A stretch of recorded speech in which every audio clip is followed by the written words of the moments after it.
Perdón, a grabar. Guarda. Vamos a seguir trabajando. Entonces, estamos viendo las redes convolucionales y habíamos dicho de que hay una analogía entre las redes convolucionales y la información que procesa el modelo biológico.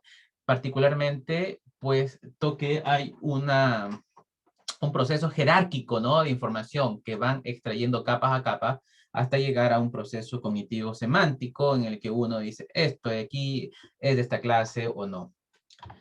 Entonces, la arquitectura convolucional tiene esta forma, la imagen ingresa, es el input como tal, se procesa en 2 dimensiones y aquí hay capas que van a ir, estos bloquecitos, en realidad todas las capas, excepto las últimas, tienen la forma tridimensional, ¿no? Bueno, eso que es una generalización de una matriz se llama tensor. Un tensor de 3 dimensiones compuesto de, de unas dimensiones espaciales. Cuando me refiero al espacial, me refiero a las coordenadas de los píxeles. El h, que es el height, alto, y el width, que es el ancho, w. H por w. Este es ese es el dominio espacial. Mientras que C tiene que ver con la cantidad de canales que uno genera. Y esa cantidad de canales está relacionada con la cantidad de filtros que uno aplica. Porque ya les comenté hace unos instantes que un filtro se aplica sobre una imagen y devuelve un resultado, que es un canal, que es un mapa. Entonces, cuántos filtros yo aplico tiene que ver con cuántos canales yo genero o el modelo genera. ¿Ok? Y eso se hace capa a capa hasta llegar finalmente a vectorizar esa información. Aquí tengo como un vector lineal y esa información se conecta a diferentes neuronas, cada una especializada en cierta clase. La neurona inicial especializada en la clase 0, la otra en la 1, la otra en la 2. Entonces, a la pregunta por ahí que alguien me dijo, ¿las neuronas se especializan? Por supuesto que se especializan. En el modelo neuronal biológico, las neuronas se especializan. Tenemos nosotros, diríamos, en forma inconsciente, reaccionamos ante estímulos porque hay un trabajo de gran nivel de conectividad entre las neuronas que justamente me permiten identificar rápidamente, por ejemplo, a una imagen o alertar de un peligro.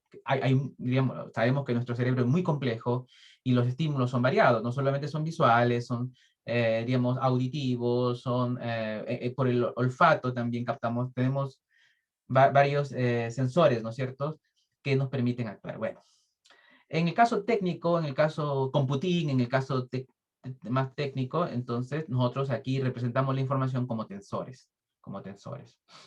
¿Ok? Quiero volver un poquito a esto que yo hablé hace un rato, que era la neurona. La neurona. ¿Se acuerdan de la neurona? La neurona tiene ciertas entradas y ciertas ponderaciones que permite generar una respuesta. Bueno, cada una de estas clases, 0, 1, hasta el 9, las 10 clases, están relacionadas con una neurona. Hay una neurona especializada en clasificar en los ceros, otra en los unos, otra en los dos, y así sucesivamente. Esa es la forma de trabajar de este modelo. La gracia y la potencia de este modelo es que la información se va transformando hasta dejarla adecuada para que la neurona final haga su pega. Esa es la idea. Entonces, para hablar un poquito de cada una de las capas, tenemos las capas convolucionales, los convolutional layers. Acá hay mensajes, déjenme ver, a ver, tratar de ir respondiendo algunas cosas. Parece que ya, no hay preguntas. La red convolucional, perdón, la capa convolucional, convolutional layer, ¿qué hace? Hace la convolución, lo que ya habíamos hablado.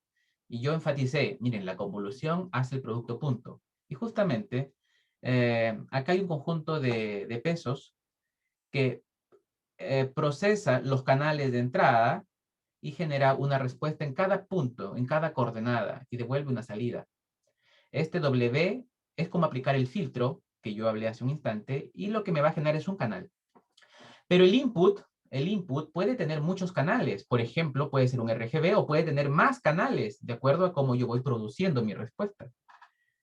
Entonces, si yo tengo más canales, lo que yo voy a tener es un filtro que también tiene esa misma cantidad de canales. Fíjense aquí. Si tengo 3 canales, mi filtro también tiene 3 canales. O sea, tiene más dimensiones. Espacialmente, mi filtro puede ser de tamaño K por K. Por ejemplo, 3 por 3, 5 por 5, en fin. Uno trata de darle números impares justamente para que tenga un centro. ¿Ya? Y sea más fácil de operar. Entonces, si mi filtro es de tamaño K por K, que no necesariamente es cuadrado, acá dice claramente que no puede que no sea cuadrado. Si yo tengo como entrada más canales, digamos que tengo N-in en canales de entrada, el tamaño del filtro es N-in por K por K. ¿Por qué N-in? Porque voy a tener K por K N-in veces, ¿no es cierto? Por cada uno de los canales que yo tengo de entrada. Pero independiente de la cantidad de canales que yo tenga de entrada, un filtro genera solo un canal. Solo un canal. Es decir, aquí va a haber el producto punto entre los pesos y toda esta información que ven aquí y va a generar una respuesta para cada coordenada. Y así para todas las coordenadas. La respuesta entonces va a generar un solo canal. Un filtro genera un canal. ¿El filtro siempre es cuadrado? No, no siempre es cuadrado. Por ejemplo, alguna vez nos tocó procesar patrones, reconocer patrones que tenían una forma, imagínense que ustedes quieren reconocer figuras que son más bien alargadas. Entonces, en ese caso, los filtros tienen que ser más alargados para extraer información más relevante. No siempre es cuadrado, ¿no? Podemos tener filtros de diversos tamaños. En la práctica, o sea, esto es como general, sin pérdida de generalidad, en la práctica se suelen utilizar filtros cuadrados por simplicidad. Y los desempeños también, pero puede haber casos particulares donde uno necesite filtros rectangulares. No está restringido a filtros cuadrados, ¿ya? Ok. Bueno, una neurona tiene un valor días, que lo deben haber visto en las clases de Deep Learning también. Entonces, una vez que uno aplica el producto punto, le suma, para darle mayor flexibilidad al modelo, una constante, B. Eso se hace por canal. Es decir, si yo aplico la convolución acá a través del producto punto, yo luego le sumo B. B también es aprendible. B es parte de los pesos que uno aprende. ¿Ok? Entonces, ¿cuántos pesos tengo que aprender por filtro? La cantidad de pesos que yo voy a aprender por filtro es N-in por K más 1. Acá faltó más 1. Y eso lo tengo acá. Acá está, fíjense. Aquí está, N-in por K más 1.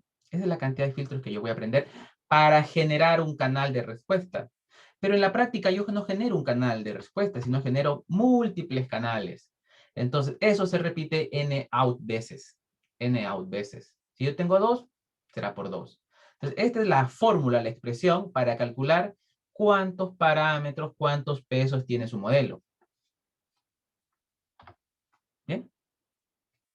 Otra capa importante es la capa de agregación o de pooling, que lo que hace es, mientras yo avanzo en la profundidad, yo voy reduciendo mi espacio, porque al procesar más información, la idea es muy simple, fíjense. Cuando ustedes miran una escena, ustedes pueden estar muy cerca de la escena y ven detalles, pero ustedes quieren analizar la escena completa, se alejan un poco, van alejándose de un árbol, por ejemplo. Y al alejarse de un árbol van perdiendo detalles, se fijan más en cosas globales.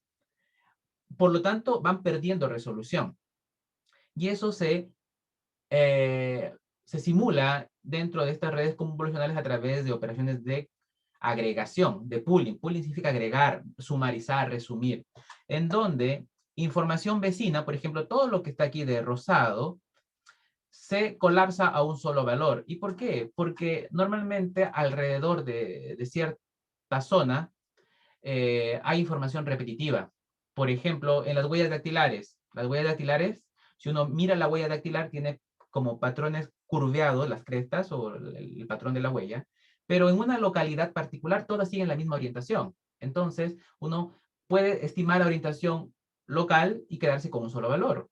En las escenas también, si yo miro una figura, normalmente hay unas zonas, diríamos, hay detalle en ciertas zonas, pero localmente hay zonas que comparten información.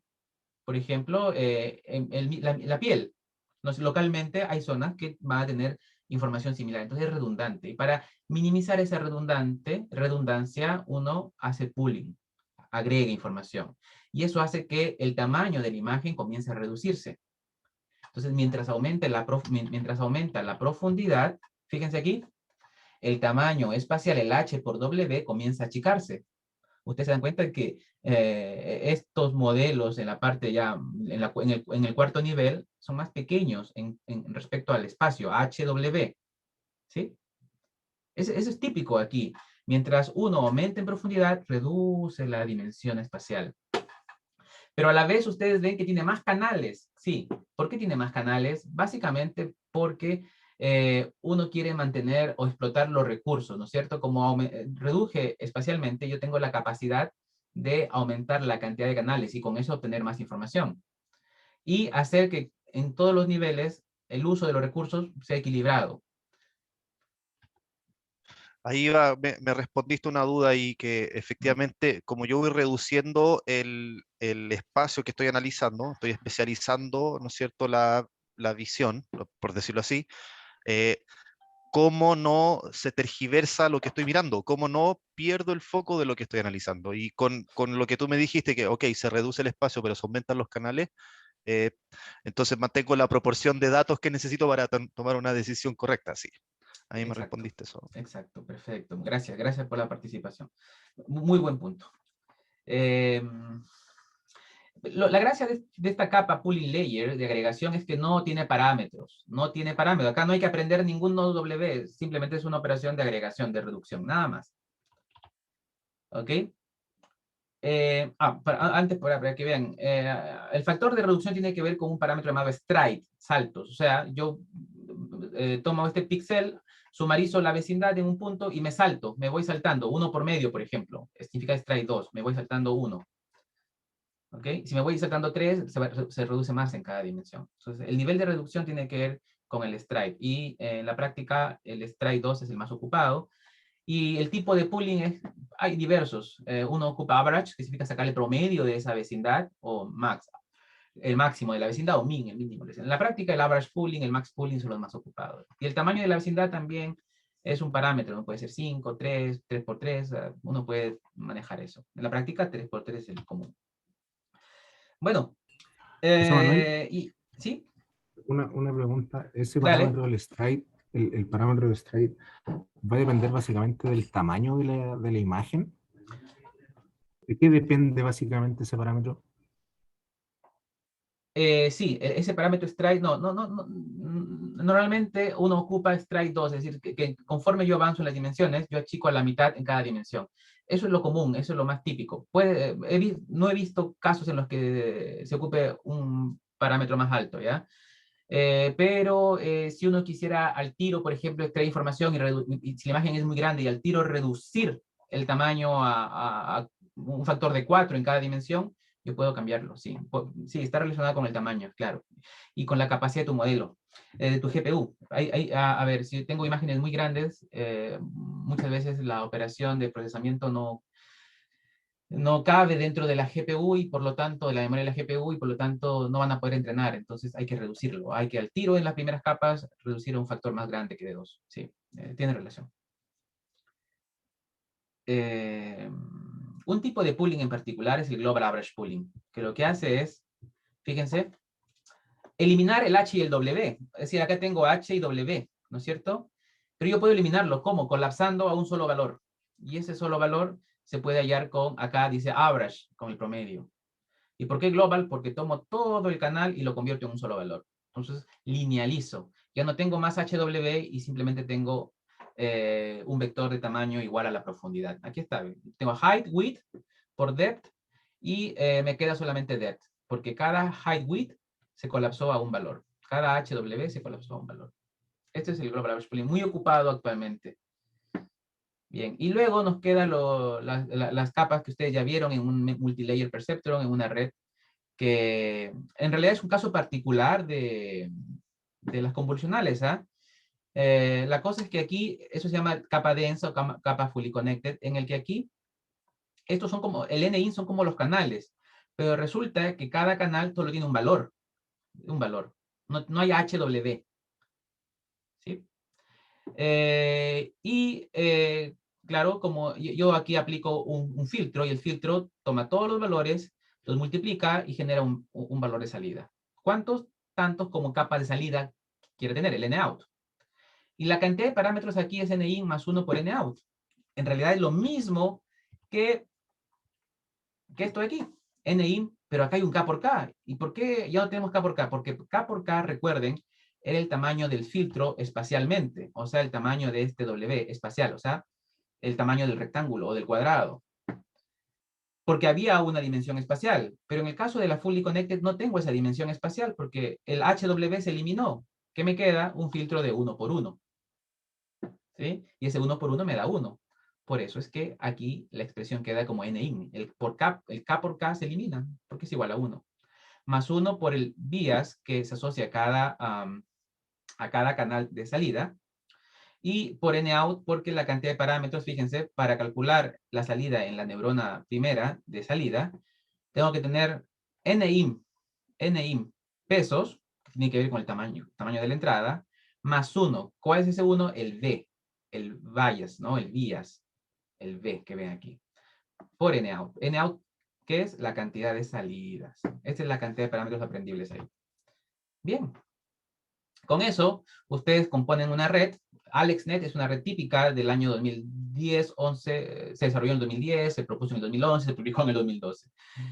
Que tiene esta estructura. Recibe una imagen en, gris, en colores, miren, de 224 por 224, y aplica una capa convolucional con 96 canales, y luego hace max pooling, o sea, reduce cada dimensión a la mitad, pero con la agregación de máximo por región, y va reduciendo, y conforme reduce la dimensión, va aumentando la cantidad de canales.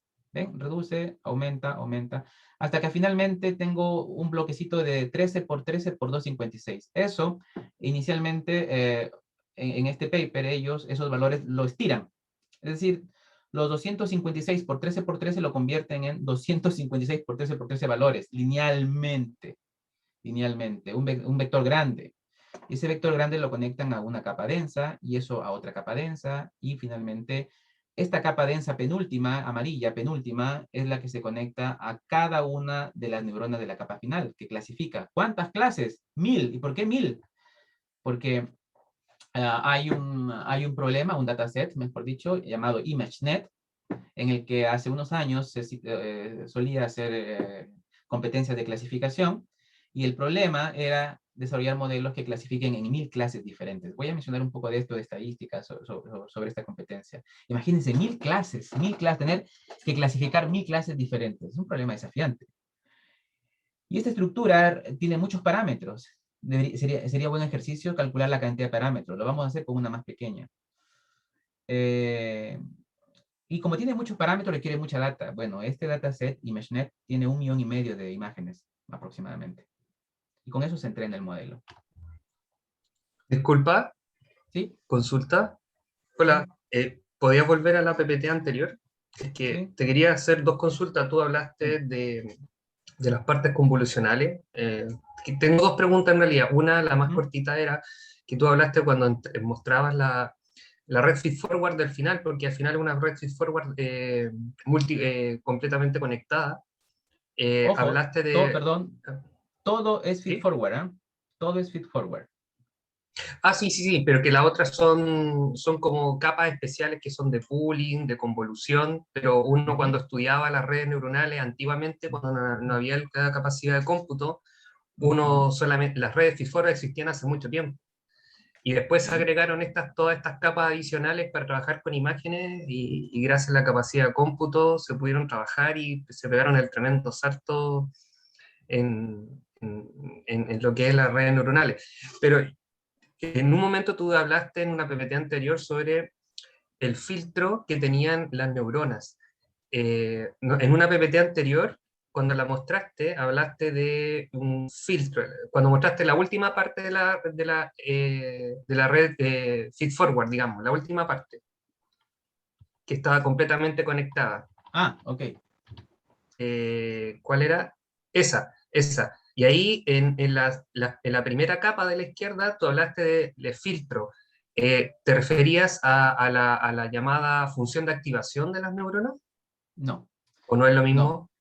no. La función de activación tiene que ver con darle no linealidad a la salida. Cuando me refiero a filtro, es que yo estoy haciendo la analogía de este conjunto de neuronas, ¿sí? Con el modelo convolucional. En realidad les decía que, imagínense que aquí, en el caso de imágenes yo tengo un H y W, ¿no es cierto? Que es el tamaño de este canal, H por W. Y tengo varios canales.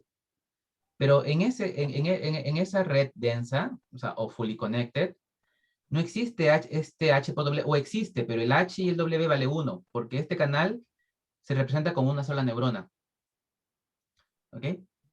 Entonces, para calcular un nuevo canal, que finalmente es una nueva neurona, yo igual proceso todos los canales a través de un conjunto de pesos. Y este conjunto de pesos es el filtro. Eso es lo que yo hago. Este conjunto de pesos que yo aprendo es el filtro, el filtro.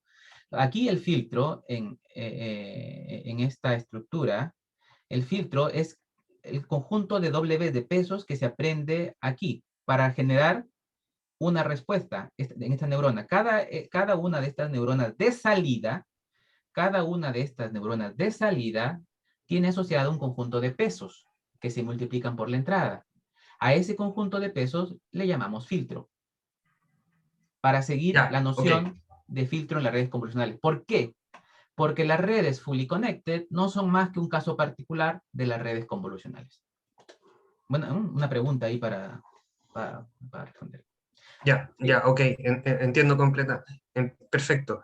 Y sobre lo otro de la PPT que estabas antes, que donde aparece toda la arquitectura completa de la red, ¿hay alguna estrategia precisamente como para saber cuándo va una max pooling, cuándo va una convolucional? Después de una max pooling siempre va una convolucional o al Sí, revés. sí, ¿Hay alguna estrategia? sí, hay estrategia. La estrategia, a ver, el max pooling sirve para agregar, entonces va después de una convolucional, tiene que ir después, y no solo después de una convolucional, sino después de varias convolucionales. Ya voy a explicar un poco sobre las arquitecturas, pero sí, hay estrategias que me guían un poco a ellos, ¿ya? Voy a explicar cuando explique las arquitecturas. Ah, ya, ok, súper. Sí, por ejemplo, una estrategia es utilizar en el proceso, antes de incluir una ReLU, hay que normalizar. La ReLU es una función de activación, diríamos, que tiene ciertas propiedades que le voy a explicar en un ratito, pero una buena estrategia es unir una normalización de los canales. Cuando digo normalizar, es que los valores que hay en cada canal no se disparen, porque al dispararse, el modelo le cuesta más aprender, le cuesta más converger. Entonces, es bueno hacer una normalización de cada canal. Eso se llama batch normalization. Le sigue a la convolucional o cualquier capa y luego una ReLU, una función de activación.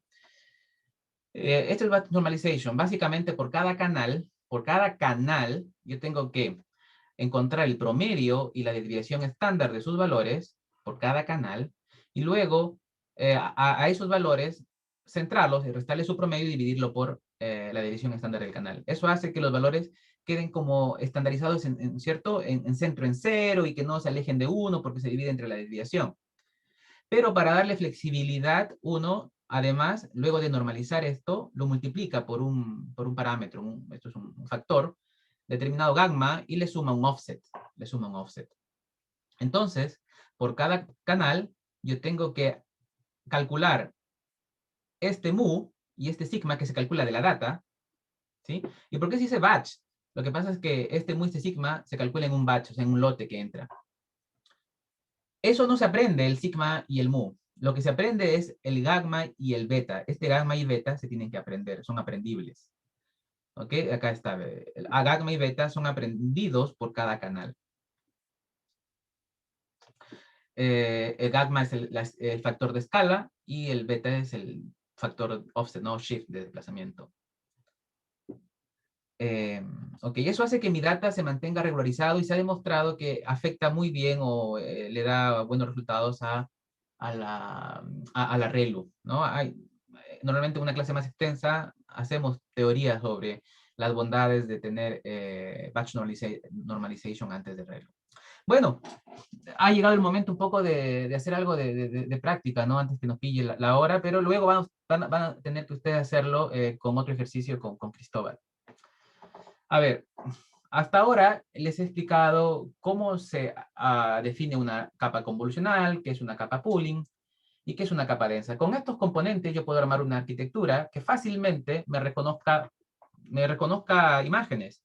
Por ejemplo, un caso típico es reconocer dígitos manuscritos, ¿no? ¿Esto qué será? Esto puede ser un 4. Tiene cierto tamaño. Ingresa a una red convolucional que le vamos a... Esto de aquí tiene que ver, o sea, ¿cuál es la notación aquí? 3 significa el tamaño del kernel, va a ser de 3 por 3, y es una sola convolución. O sea, una sola capa convolucional, quiero decir. 3 por 3 va a procesar el input. Aquí el input es de un solo canal. Ese es el input. Y esta capa convolucional va a generar un tensor de 32 canales. 32 es la cantidad de canales de salida. Vayan apuntando ahí, porque les voy a hacer una pregunta. Luego viene un pooling que agrega la información. Vamos al max pooling. Cada grupo, o sea, mejor dicho, yo voy saltando uno por medio en los píxeles para reducir a la mitad en cada dimensión. Y tomo vecindades de 3 por 3 y cada vecindad de 3 por 3 lo convierto en un... tomo el valor máximo y me genera una salida.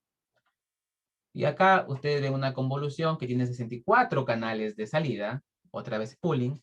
Una que tiene 128 canales de salida y otra vez pooling. ¿Ven la estrategia? Yo reduzco la mitad en cada dimensión y luego aumento al doble la cantidad de canales. Es una estrategia que siempre seguimos. Reduzco la mitad en cada dimensión y los canales aumentan al doble. Y luego aquí en el último pooling yo voy a tener un tensor de salida de cierto tamaño, lo voy a estirar y convertir en un vector lineal, valga la redundancia porque el vector es lineal, y lo conecto a una fully connected de 256 para que haga una operación ahí, y luego esos 256 valores de aquí representan la entrada a cada una de las 10 neuronas de salida. No sé, o sea, al final yo tengo 10 neuronas de salida. 10 neuronas de salida. Y cada una de esas neuronas de salida lo que va a representar es una de las clases de mi dígito. Si el dígito es el 4, aquí la neurona que clasifica el 4 va a ser la que se active. ¿No?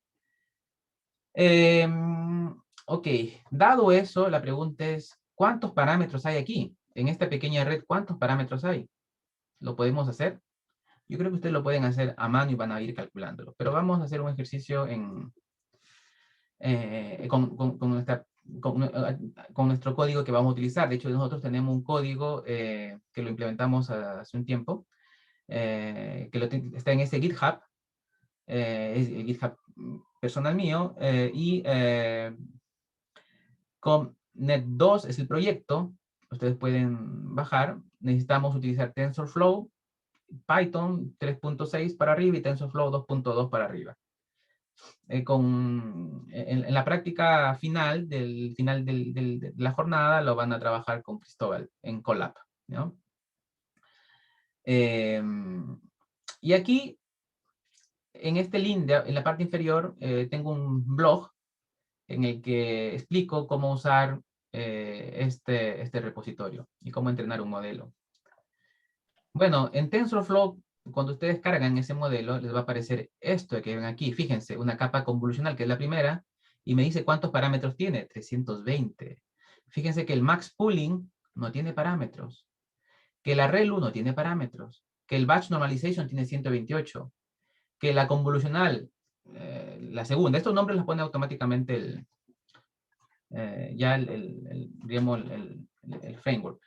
La otra tiene 1000 o 18.496 parámetros. Que hay otro batch normalization que tiene 256. Que hay otra convolución, que es la tercera convolución, que tiene 73.856. Que hay otro batch normalization con otra cantidad. Que hay una densa que tiene esta cantidad de parámetros. ¿Ok? Que hay un batch normalization que tiene otra cantidad de parámetros. Y que hay otra densa, que es la última, que tiene esa cantidad de parámetros. Ojo, no hablo de la cantidad de neuronas. Diferenciemos. Una cosa es la cantidad de neuronas y otra cosa es la cantidad de parámetros. La cantidad de parámetros tiene que ver con la cantidad de neuronas, pero son los pesos a las neuronas. ¿Observan? ¿De dónde salieron esos ¿De dónde salieron esos números? Eso lo puedo explicar. Pero tiene que ver con todo lo que ya expliqué hasta ahora. Y al final dice, total de parámetros son 621.706. José Pero Manuel, de esos, no todos son aprendibles, perdón, para terminar esta parte. Dije que en el batch normalization hay dos parámetros que no se aprenden, que es el mu y el sigma. Entonces, los parámetros que no se entrenan tienen que ver con 960. Y entonces los parámetros entrenables son lo que ven aquí, 620.746. Eso.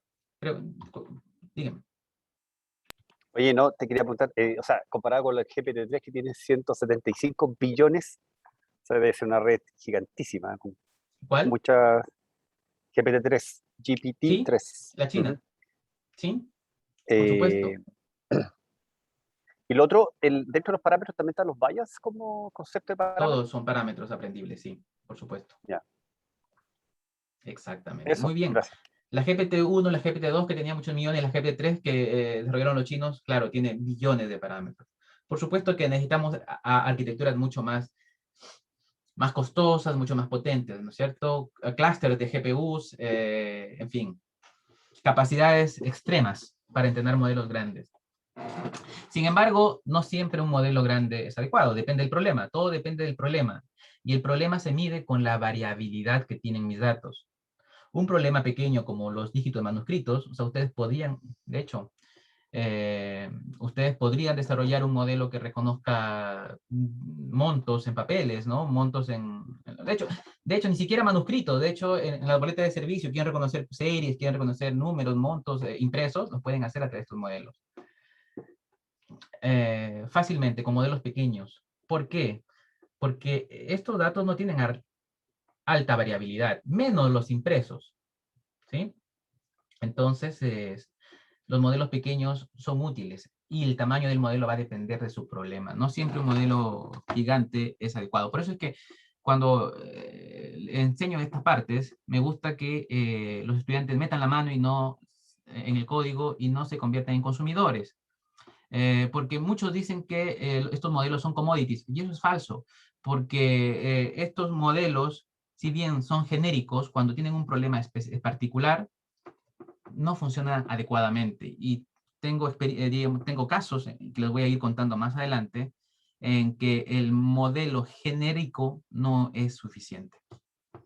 Cuando digo modelo genérico, es un modelo entrenado en un dataset gigante como ImageNet, y luego lo quiero ocupar en otro problema como, no sé, como reconocimiento, por ejemplo, de imágenes de autos. Ok, Consulta. ¿sí? Cuando uno entra en un estacionamiento, hay una cámara que me imagino que le mira la patente al auto. Sí, ¿Usará de sí. este tipo o usará otra técnica? Bueno, a ver, leer la patente requiere técnicas de procesamiento de imágenes para separar los dígitos de la patente y luego aplicar modelos. Para el caso de la patente no hay necesidad de utilizar redes convolucionales porque finalmente son patrones muy estándares, ¿no? Los dígitos son estándares, no hay mucha variabilidad.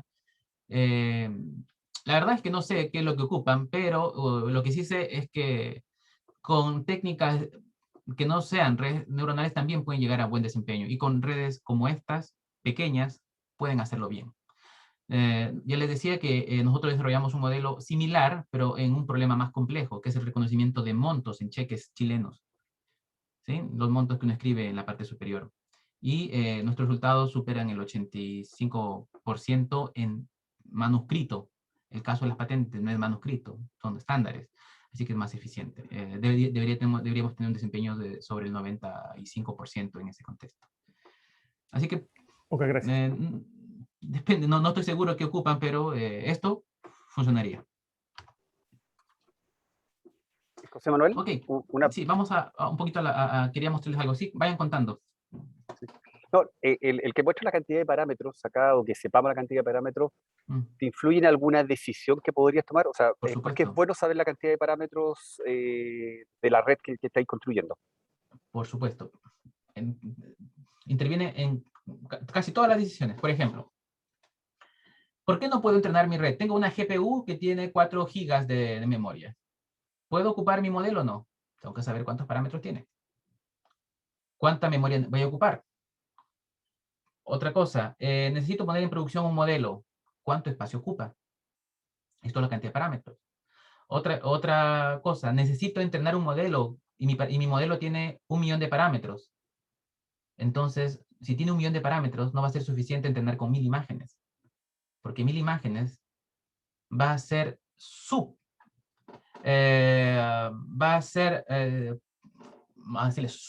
ineficiente o poco suficiente para esa cantidad de parámetros. ¿Qué pasa cuando uno entrena un modelo grande con pocos datos? Lo que va a pasar es que el modelo se sobreajusta a la data y no generaliza, es decir, funciona bien en el entrenamiento porque ocurre algo que se llama memorizar. Memoriza la data y claro, para esa data funciona 100%, pero cuando lo van a probar, no va a funcionar en la realidad. ¿Por qué? Porque no generalizó. Un objeto que no vio no lo va a entender porque el modelo se sobreajustó. Se sobreajustó significa que aprendió la data con la que se entrenó. Y ese es el problema. Entonces, la cantidad de parámetros es realmente importante. Manuel. Ok, ¿aló? ¿Sí? Sí, hola, ¿me escuchas? Ahí yendo con esa misma parte, ¿hay alguna tabla o referencia que nosotros podamos tener para ver qué es lo que se necesitaría dependiendo de la cantidad de parámetros que tengamos? No sé si tiene ese dato, por ejemplo, o dónde buscarlo. Porque, por ejemplo, yo tuve un caso de aplicación en mi tesis y me quedé corto con la capacidad de mi computador y tuve que pedir prestado, o sea, tuve que meterme a Google Cloud para pedir una GPU, una de estas GPU especiales que tienen, pero igual siempre tuve la inseguridad, por así decirlo, de cuánto pedir. Y eso yo creo que también es una constante pregunta que se hace la gente que recién está empezando como con las redes convolucionales. Sí, no hay una tabla, o sea, tabla no existe porque lo que existe es que ustedes estimen la cantidad de parámetros y esa cantidad de parámetros lo multipliquen por el batch. El batch significa cuánto quieren pasar en cada fase de entrenamiento, cuántas imágenes, y en base a eso van estimando la cantidad de memoria que necesitan. O sea, tabla no hay, pero sí hay una relación entre la cantidad de parámetros y la cantidad de memoria. O sea, podemos crear una fórmula que nos permite estimar esa cantidad, pero está relacionada netamente con la cantidad de parámetros. Perfecto, muchas gracias. Oye, José Manuel, y en ese sentido, es decir, cada vez que yo agrego, voy a hacer gráficos, así como una neurona a una capa o agrego capas, en el fondo me está impactando y debería estar mirando cómo impacta la cantidad de parámetros, ¿no? Sí, Directamente. y otra pregunta, ¿qué más impacta? A ver, de lo que hemos visto, ¿qué más impacta? ¿Qué otro factor impacta? La cantidad de capas, la cantidad de parámetros, ¿qué otro factor está impactando? A ver, de lo que Uno han que visto aquí. impacta harto es la cantidad de neuronas de salida que yo necesito. Claro, veamos, entonces uno tiene que ir aquí y mirar esta fórmula. Ahí está. Esta fórmula le dice todo. Mm. N in, N out y el K. ¿Se dan cuenta? Si mi K es muy grande, voy a tener más parámetros.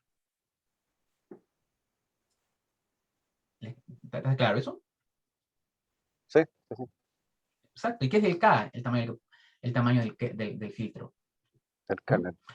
Sí. Entonces, luego les cuento que hay una estrategia para reducir eso y no ser tan complejo. Porque, claro, si yo pongo acá 11 por 11, va a ser muy pesado en uso de parámetros aprendibles.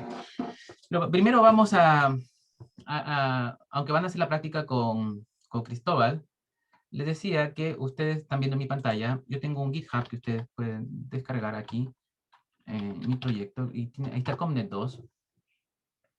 Acá hay muchas cosas en realidad, pero ahora y aquí hay algún pequeño tutorial y otro link que incluí dentro de un slide, que habla un tutorial, de hecho lo tengo aquí. Ustedes descargan eso. Impresi es una empresa que en la que yo, digamos, trabajé por mucho tiempo y cofundé, o sea, soy cofundador de esta empresa relacionada con búsquedas a través de dibujos, con visión por computadora en la industria, ya que lo voy a explicar más adelante. Bueno, dentro de esto, aquí que creé un blog en mayo, Train Your Own Convolutional Neural Network, y ustedes pueden bajarse el repositorio de Comnet 2, aquí lo voy a poner, bueno, está en el slide, pero ahí también lo pongo, y usen este repositorio, por favor. En el demo, estoy apuntando a otro repositorio, hice un copy, pero el que vamos a usar es este COMNET 2, ¿no? Entonces aquí explico en detalle cómo seguir los pasos para entrenar un modelo, ¿no? Un modelo. Cómo crear la data. Y aquí, esta es una versión anterior, ¿no? Ya le voy a explicar ahora qué cambio hice, pequeñito.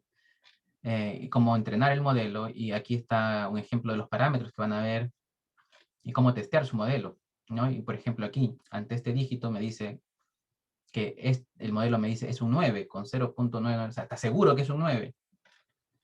Y acá un poco más del código. Yo les invito a leer esto, que les va a ser útil en esta parte. Ok. Entonces, una vez que ustedes descargan esto, van a encontrar un código como esto. Mi pregunta, todos están relacionados con la computación, ¿no? Entendí que, ¿o no? ¿Todos programan? Sí. Sí. Ok. Eso no me respondió si todos programan, entonces creo que hice una mala Sí. pregunta. Pero eso me respondió que algunos programan. Sí, fue mi error. La pregunta es, ¿alguien no programa? Deberían haber 26, no. 19, no. ¿En serio? No, todo, yo creo. Ustedes De se una conocen manera. más, no sé. Todos son relacionados con TI, con tecnologías, ¿no es cierto? Y Todos con computación. computines de corazón, sí, todo. Ah, Sí, señor. bueno, claro. Exactamente. Mire, con que sean computines de corazón es lo más importante. He tenido muchos alumnos de posgrado computines de corazón, o sea, no computines de profesión, pero de hecho, hasta he tenido alumno médico, pero computín de corazón. Y, o sea, y el trabajo que desarrollan, cuando uno hace el trabajo de corazón, realmente hace un mejor trabajo que cualquier otro que no tenga esa virtud. Así que muy bien. Muy bien. Aquí tengo un código. Ahí tiene varias partes. Ya yo con Cristóbal van a practicar ustedes mismos en el Colab. Pero aquí, a ver, cuando uno entra a crear un modelo, uno tiene que tener data, ¿no es cierto? Data de entrenamiento. Estamos en un ambiente supervisado. Y la data de entrenamiento tiene que ver aquí fácilmente con archivos de texto. Por ejemplo, yo les voy a contar aquí me voy a unir a ver. Me voy a unir. Bueno, por ejemplo, ustedes que son computines deben estar familiarizados con el uso de comandos, ¿no es cierto? Terminales, y eso es importante cuando uno ve estos modelos, porque generalmente cuando uno entrena o quiere crear un modelo, se conecta al cloud, como dijo uno de ustedes, y tiene que usar SSH, conectarse o copiar por SSP, conexiones remotas, y eso es lo que uno va a hacer en la pega, es decir, Colab lo usa para entenderlo, pero en la pega real no voy a usar Colab, sino que voy a tener que usar mis comandos y conectarme al server. Déjenme entrar a un servidor que tengo por acá, Turing 168.20.60. Este es un servidor que tengo, en donde tengo ustedes pueden una tarjeta, ahí tengo dos tarjetas que están desocupadas, dos Titan dice ahí, ¿no? De 12, que realmente lo ocupan mis estudiantes, pero ahora les pedí que no lo ocupen. Y por acá tengo data, Hot Vision, SMB Dataset, MNIS. Acá tengo datos de dígitos. Y nosotros vamos a hacer la práctica aquí en esta carpeta. CD COMNET 2. Aquí va a ser la práctica. Entonces, aquí tengo, ustedes ven, hay dos archivos de test y de trained, ¿no? De los TXT. Es que en realidad lo que necesito para entrenar un modelo son los datos de entrenamiento y de test. Si uno, creo que voy a aumentar el tamaño, ahí mejor. Expandir. Ahí mejor. Train. MNIS es un dataset de dígitos, ahí están. Y este archivo tiene el formato de el nombre de la imagen y la clase. ¿Ok? El nombre de la imagen y la clase. Yo debo tener localmente replicado este dataset, así que si yo hago un display de esto en mi computador local, a ver, ¿yo puedo? No lo encuentro ahí. Debe estar en otro lado. Déjeme ver. Oh, tengo la misma data por aquí. ls, cd, mnis, images, sí, ajá. Solamente quiero que vean un poco esto. mnis, train. Acá hay otro mnis. Lo tengo dentro de otro mnis, ahí.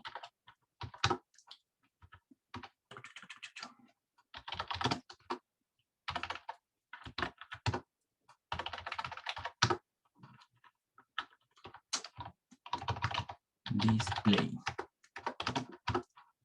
Ahí está. Qué grande. ¿Ustedes logran ver el 8?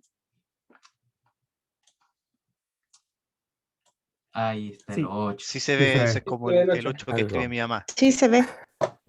Qué bueno. Qué bueno. Y si ustedes descargan, si ustedes siguen el repositorio, van a ver que hay muchos dígitos. Por ejemplo, vamos a ver este 5. Este 5. Este 5. Pero decía que localmente lo tengo en otra carpeta aquí, mnis. Otra vez con el sudo display. Ahí está. Y ahí hay un 5. ¿Ven? Ahí está el 5. Ese es un 5. Ok. Esa es la data que tengo para entrenar. ¿Cuántos hay? Contemos. Dice que hay 60.000 imágenes de entrenamiento. Eso es lo que trae MNIS. ¿Y de test? ¿Qué son las de test? En realidad test por ahora lo ocupo como validación. O sea, para ir validando qué tan bueno es el modelo conforme va entrenando. 10.000 imágenes de test. Esas no se van a usar para entrenar. Bueno, una de las primeras cosas que hay que tener en cuenta es eso, tener esa data. Una vez que tengo esa data, hay un paso que yo ocupo, que es leer la data y dejarla en un formato más simple para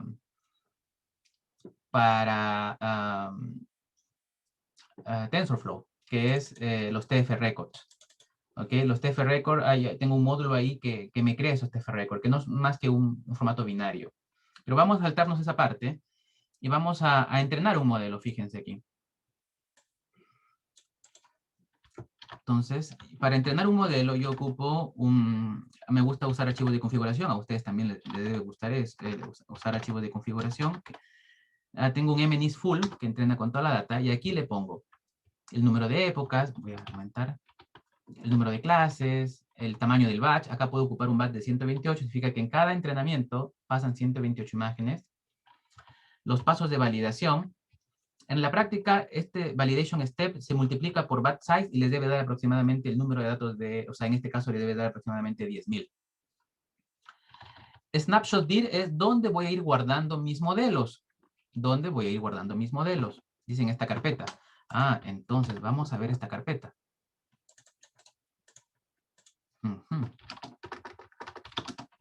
De hecho, acá está. CD snapshot. Y aquí, bueno, yo ayer hice una práctica y entrené por 10 épocas y generaron 10, en cada época se guardó cada modelo. Vamos a eliminarlo, ¿ya? Vamos a hacer una eliminación de esto. Y vamos a ver, asterisco, lo eliminé. Yo no tengo ni un modelo, listo. Entonces aquí va a ir guardando ahí. ¿Dónde está la data? O sea, los train y test, también está ahí, en el ComNet. ¿Qué tamaño tiene la imagen? 31 por 31. Image type MNIS, porque internamente hago un preprocesamiento y también no interesa ahora.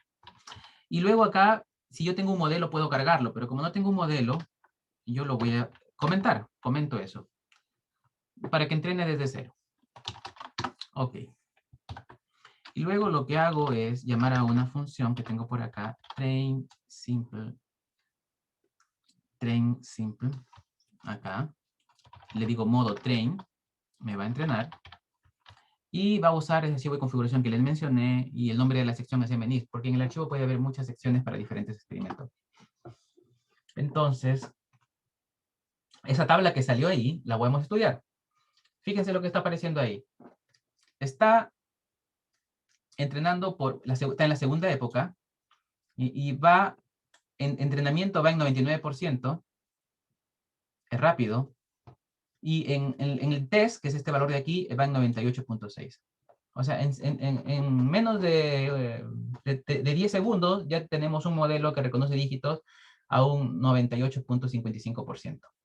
Puede ser útil, ¿no? Esperemos que termine las 10.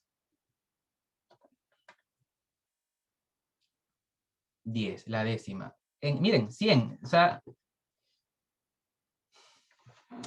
mi modelo terminó con una accuracy en training del 99%, casi 100 en el rendimiento, pero en testing, o sea, con otros datos, llegó a 98.9, que no está mal para hacer un modelo pequeñito. ¿Ok? Ahora vamos a testear. A ver, si yo testeo, pero antes, en el snapshot, se crearon 10 modelos. ¿Ven ahí los 10 modelos ahí guardados en formato H5? Un formato de Google. Y si yo testeo, ¿qué significa que va a pasar? ¿Sí? Disculpa, una consulta. Dijiste que el entrenamiento llegó con 99 y después hiciste una validación dentro de la fase de entrenamiento que llegaba a Cada vez. 98. Sí. ¿Qué estrategia Vamos- ocupaste para hacer la validación? Tengo un conjunto de 10.000 imágenes y al final de cada época, al final de pasar toda la data, ¿cierto? Evalúo. Eso, Pero con el conjunto de test con el conjunto de test. de las Pero 10.000. eso no influye, sí, con el 2000, eso no influye en el entrenamiento, es solamente para ir mirando, para observar. El test no influye, el modelo nunca toma decisiones en base al test o a la validación. Sí, sí, lo entiendo. Lo que pasa es que entonces tú le pasaste los datos, los 60.000 del dato de entrenamiento Sí, y después le pasaste los 10.000 del dato de test. sí, Y los 10.000 de datos de test es el 98.93 sí, que lo aparece vamos a ahí. verificar, ¿Sí? lo vamos a verificar ahora. Ya. Sí. Pensé que le habías Vamos- pasado solamente el dato de entrenamiento de los 60.000 y el dato de test se lo iba a pasar ahora. Pero no, No. se lo pasa En el código lo vamos a ver. en cada época se lo toma el test y lo prueba. Ya, ok. Sí, en el código le voy a dar unos puntos donde pueden mirar. Miren, si le digo modo test, le doy lo mismo anterior, modo test. A ver. Vamos a ver, esto es a propósito, algo va a pasar. Miren, el accuracy con ese test me dice 5%. O sea, no reconoció nada. No sirve el modelo. El problema es que nunca le dije que cargue el modelo. ¿Me dejo entender? Entonces hay que llegar al archivo de configuración y decir, no, ahora tú vas a cargar el modelo. La última línea lo que hace es cargar el modelo. Y voy a cargar el modelo de la última época, de la época 10. Ahora, internamente en el código, ya les voy a decir dónde está esa línea. Como tengo eso habilitado, hago el test y ahora carga ese modelo en los pesos y ahora fíjense cuál es el desempeño. O sea, con ese modelo estamos reconociendo el 98.85% de todos los dígitos de test que no vio. Ese es mi desempeño. ¿Sí? Pero ahora quiero, antes de entrar al código, esta tablita de aquí, para esa arquitectura, me da la cantidad de parámetros. Vamos a ver algunas de ellas. Por ejemplo, ¿por qué es 320 aquí? ¿Por qué es 128 aquí? ¿Ya? Ustedes van a hacer el resto. ¿O por qué es 524.000 aquí? También tiene toda su justificación. Primero, vamos a regresar a nuestra slide. Nuestra slide que ya caducó. Voy a entrar otra vez al Canva. Últimamente encontré que hacer presentaciones en Canva era bastante más bonito que hacer en cualquier otro editor. Pero resulta que a veces me queda pegado. Todo bien, me siguen, ¿no? No quiero... Canva. Ahí está. Creo que estamos por aquí y nosotros estamos en la carpeta por acá y aquí estamos, clase 1 y tuvo acá.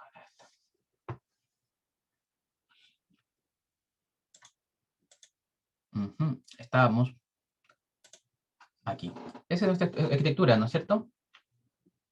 Ya. ¿Dónde está programado eso? Vamos al código.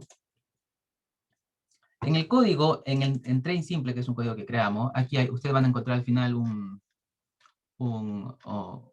aquí, ¿dónde está aquí? Un main, o sea, en el script, aquí, en donde yo aquí leo los argumentos de línea de comando, y si es train, me lee la data de entrenamiento, y la de test también, porque dice si es train o test, también me lee la data de test. Y eso, en TensorFlow hay una forma fácil de que esos TensorFlow se lean y se generen los batches, que es, se llaman los datasets.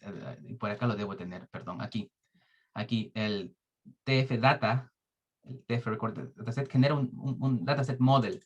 Y ese dataset uno le configura, le dice, mira, tus batches van a ser de cierto tamaño, ¿no? Y ahí automáticamente va a generar batches y lo va a aleatorizar y va a hacer toda la pega de un modelo. Ustedes pueden revisar esta línea de aquí. Esto de aquí es para cargar data. Carga data. Y si yo tengo un checkpoint, el checkpoint se carga, perdón, aquí, déjenme revisar. Si tengo un checkpoint, aquí está el modelo, aquí más abajo. Aquí está. En el caso de que yo tenga un checkpoint o uso un checkpoint, aquí cargo mi checkpoint, ¿ven? Load weights, dice aquí, cargo el checkpoint. Acá estoy usando un método de optimización llamado el SGD, que lo deben haber visto, pero es una versión basada en Momentum. Ese se llama el método de Momentum Nesterov del SGD. Bueno, pero y luego aquí cargo el modelo. Fíjense, acá arriba cargo el modelo. Y es un modelo simple, dice. Ya, y que al final depende del número de clases, porque acuérdense que del número de clases me dice cuántas neuronas tengo al final. Y mi modelo simple es este. Aquí tengo mi clase Simple Model. Aquí, esto es como el constructor, ¿no?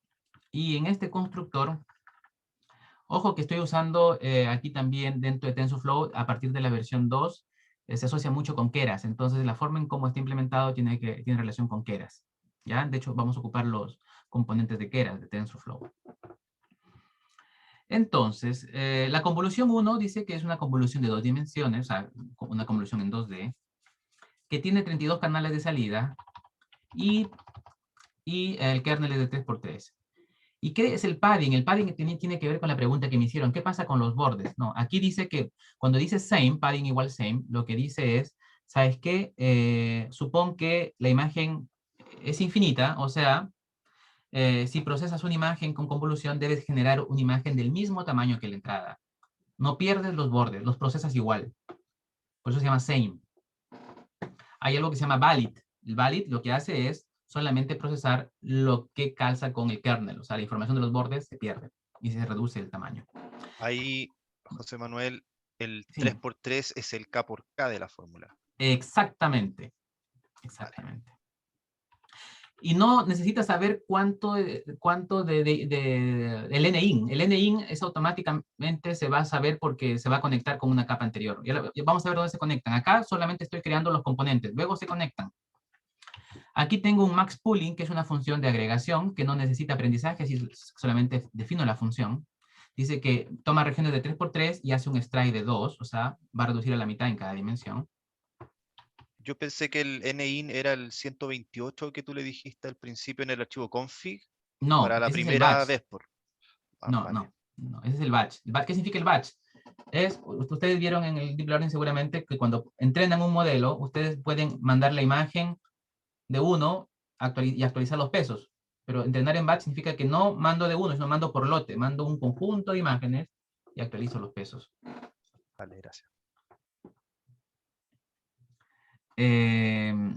Luego tengo una batch normalization. El batch normalization se hace, como tiene parámetros aprendibles, es uno, o sea, digamos, se repite tantas veces como yo quiero ocuparlos. No es una función genérica, sino que depende de dónde lo ocupe. Entonces aquí tengo el batch 1, el batch 2 y el batch 3. Son 3 batches.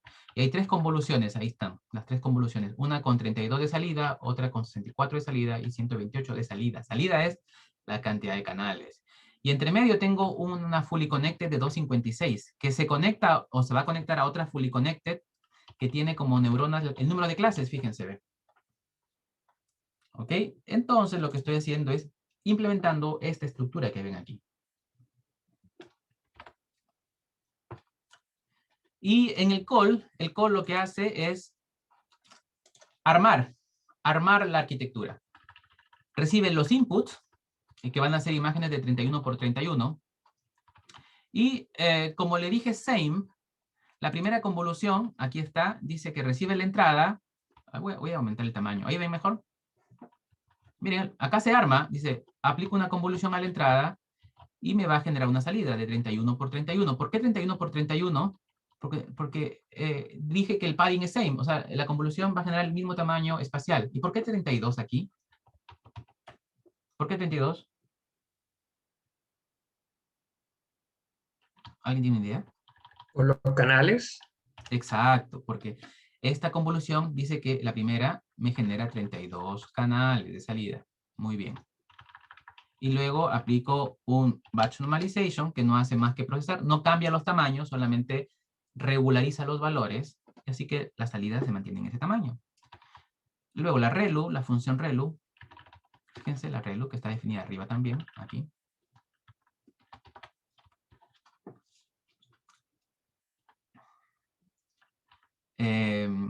Y luego max pooling, que agrega. Esta va a reducir porque dice que el stride es 2. Entonces, de 31 por 31, la va a convertir, en realidad la fórmula es esta. Cuando es impar, es 31 más 1 entre 2, en este caso me va a dar me va a resultar en un tensor de 16 por 16 en H. Miren, aquí está la fórmula, o sea, las dimensiones. Primero es el tamaño del batch, que es 128, eso no lo voy a ver ahora porque no me interesa en el proceso. Pero sí el H, que es el que va a ir reduciendo, es el W, que también se va a ir reduciendo, y el C, que va a ir aumentando, el número de canales. Ok, entonces se redujo a la mitad, espacialmente. Y aquí vuelvo a aplicar la convolución 2, y el max pooling reduce a la mitad. Entonces me queda con 8 por 8 en ese nivel. A ver, y luego aquí, convolución 3 recibe de 8 por 8, hace los mismos pasos, y al final reduce a la mitad, me queda 4 por 4. Y luego eso se conecta a una fully connected de 256 y eso a una fully connected de 10. A ver si con eso podemos sacar algunos numeritos. Por ejemplo, ¿de dónde sale este 320? Dice, la convolución 2D, la primera, tiene 320 parámetros. ¿Alguien me puede explicar de dónde sale eso? ¿O qué fórmula utilizó?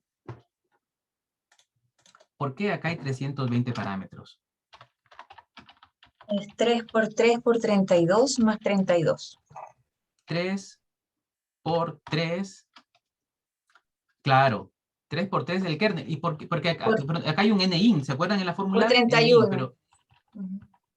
No. Por 32, perdón.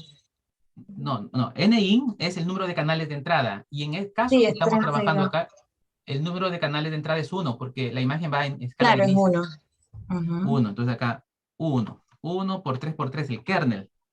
Sí, Más 1, 1 que es por el... 32. Más 1 por 32. Bien. Eso es 320, ¿no? Bien. Ese es el 320.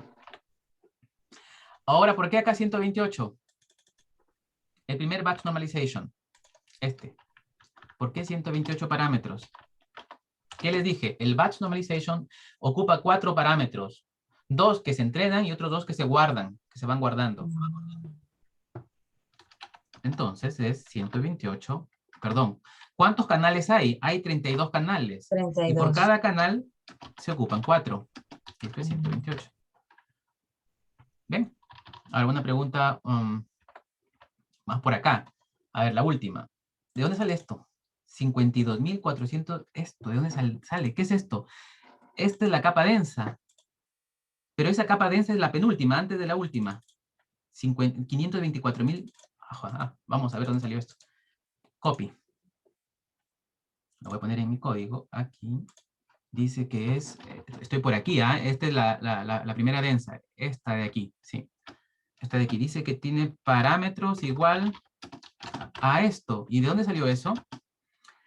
A ver, por la fórmula, miren arriba, la capa anterior, que es esta, se linealiza. Entonces, esto al final me queda en un tensor de 4 por 4 por 128. Es decir, tengo 4 por 4 por 128 valores.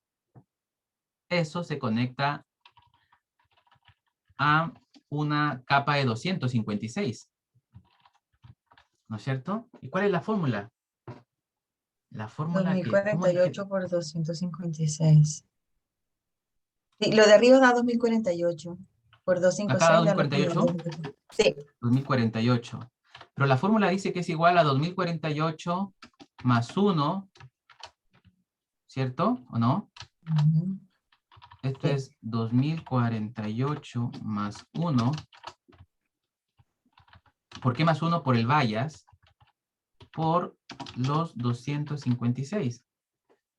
¿Me da eso? ¿Será? ¿Calcularon? ¿O estoy confundido? Sí, eso te da.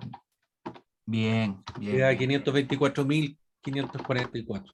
Esta. Entonces ya aprendieron a calcular parámetros, ¿ven? Y lo mismo pueden hacer, esto es más fácil, pues, porque aquí dice, el último es más pequeño, porque directamente viene de una densa, la densa tiene 256. Entonces la cantidad de parámetros aquí va a ser igual a 256 más 1 por 10. Eso debe dar igual a 2570, ¿no? Y si uno ve aquí el código, 2570. Ahí está. Entonces ya aprendieron a calcular parámetros. Bien. Vamos Yo a ahí, empezar. perdona, pero ya hablamos de que los parámetros son lo que yo estimo para ver si me va a aguantar lo que aguanta la tarjeta, los 4 gigas de la tarjeta y todo, ¿sí? ¿Un parámetro cuánto pesa? Bytes, en real, es flotante. Un parámetro Ah, ok. ocupa 4 Un parámetro es un bytes. byte. Un valor, un flotante, un byte. No, un byte, ojo, acuérdense, esto es un valor real, y los valores reales se ocupan como flotantes, ¿no? Punto flotante. Y el punto flotante estándar tiene 4 bytes. Si es de doble posición, tiene 8 bytes. Pero aquí se ocupan 4 bytes. Vale, entiendo, gracias. 4 bytes. Sí, 4 bytes por parámetro. Vamos a ver dónde nos quedamos. Aquí. Antes de terminar, bueno, hay muchas cosas que quiero explicarles, pero básicamente lo que quiero enseñarles aquí es que hay que cuando uno, a ver, ustedes tienen esta expresión que la deben haber visto, ¿no? El gradiente descendente con Iván. Tienen que haber visto esto. El aprendizaje. ¿Cómo es el aprendizaje? Uno define un error y el error se retropropaga, el backpropagation, para ir actualizando los pesos a partir de la derivada del error respecto de los pesos. Que en general, como los pesos son muchos, o sea, tengo un espacio grande, gigantesco, la derivada se convierte en una derivada por cada peso, y eso forma un vector formado por la derivada del error de acuerdo a cada peso, y eso es el gradiente multiplicado por un learning rate, ¿no? Eso lo deben haber visto. No voy a replicar esto. Lo que sí quiero decirles es que hay un problema cuando uno tiene redes muy profundas, que cuando uno tiene redes profundas, el gradiente en las primeras capas va a depender del gradiente de las capas siguientes. Entonces, si yo tengo 100 capas, por ejemplo, el gradiente en las capas iniciales va a depender de 100 gradientes, de 100 valores. Esto se llama el efecto multiplicativo, y aquí está. El valor relacionado con el gradiente de una neurona en la capa L depende de los gradientes de la salida de cada neurona de las capas siguientes. Esto es así. Entonces, uno no puede tener una red tan profunda usando funciones de activación que no son eficientes. ¿A qué me refiero con esto? La función sigmoidal, ¿okay? Que es una función de activación famosa, tiene su derivada, ¿no es cierto?, con un máximo en 0.25. Si ustedes utilizan sigmoidal en todas las capas como funciones de activación y tienen de profundidad 10, fíjense aquí, en las capas iniciales, que dependen de las 10 siguientes, el 0 al 25, a las 10, les da un valor casi 0. Es decir, las capas iniciales no aprenden, o les cuesta aprender. Imagínense que tengan de profundidad 100. Hay un problema, ¿no es cierto? El problema del desvanecimiento del gradiente. De eso se dio cuenta Alex Krzyzewski, que desarrolló el modelo AlexNet, y dijo, bueno, aquí la sigmoidal no me va a funcionar, no va a entrenar el modelo, y mejor usemos otra variante, o mejor dicho, otra función de activación. Y hay un estudio que indica que la ReLU es óptima en ese aspecto, y la ReLU se define como el máximo, o sea, los negativos se colapsan a 0. Y el valor máximo de la derivada es 1, es decir que tiene un valor más alto que la sigmoidal, y eso es muy útil, porque evita el desvanecimiento del gradiente. Sin embargo, con redes muy profundas, como no es solamente gradiente, sino que también hay unos factores que influyen, en realidad en la práctica el valor, digamos, asociado al gradiente no va a ser 1 exactamente, sino que van a ser valores menores que 1. Y eso cuando tienen redes muy profundas, como una red, por ejemplo,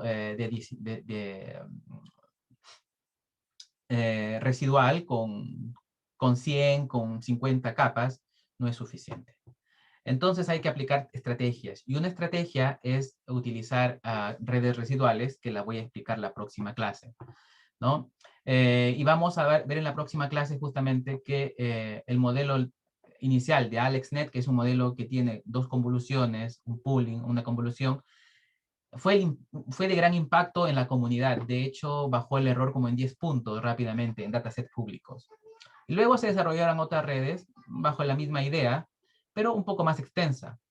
Pero después, cuando quisieron utilizar redes, perdón, aquí voy a pasar a esta, redes mucho más extensas, por ejemplo, pasar de redes de 20 capas a 56 capas, el modelo ya no era mejor, o sea, era peor. Esa curva que ven ahí representa el error.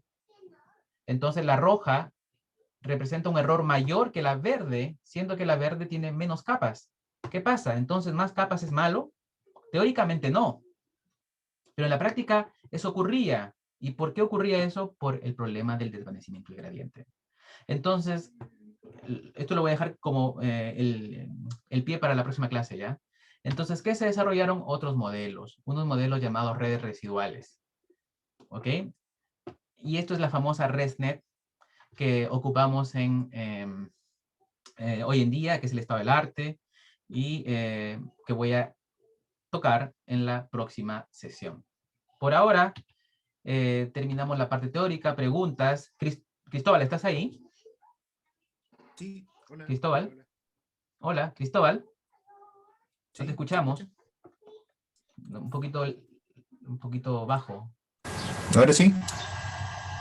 Sí, Cristóbal, hay ruido de fondo. ¿Me escuchas? Sí, ahora sí. perfecto, muy bien. Ya, vale. Cristóbal, entonces en la práctica de hoy, lo que vamos a hacer es entrenar un modelo con otro dataset, porque la verdad que el asunto de los dígitos es un poco ya fome a este nivel, ¿no es cierto? ¿Qué tal si queremos entrenar un modelo para que reconozca prendas de vestir? O sea, clasifique, oye, esto es un pantalón, esto es una polera, una camiseta. Y utilicemos el modelo simple y el modelo de AlexNet, Cristóbal. Ok, sí. ¿Aló? O sea, Sí, la ResNet la dejamos para mañana. Oh, perdón, ok. disculpen, para la próxima sesión. ¿Sí? ¿Cristóbal? Sí, ¿se escucha ahora? Sí. Entonces, dejamos la ResNet para explicarla mañana o en la próxima sesión y luego hacemos esa práctica. Hoy día la práctica va a ser entonces con modelos tipo AlexNet y la red simple que había discutido anteriormente. Pero es un problema diferente, ¿no? Perdón, disculpen, quiero llegar aquí a este. AlexNet tiene esta forma y el modelo simple es el modelo de MNIS. De hecho, podrían replicar MNIS en Colab, tal vez, Cristóbal. ¿Tienes toda la data ahí para la práctica? Sí, sí, está todo. Ya, entonces quitamos ResNet por ahora, porque pensábamos hacer ResNet, pero no nos dio tiempo. Eso, con eso termina esta parte. Preguntas.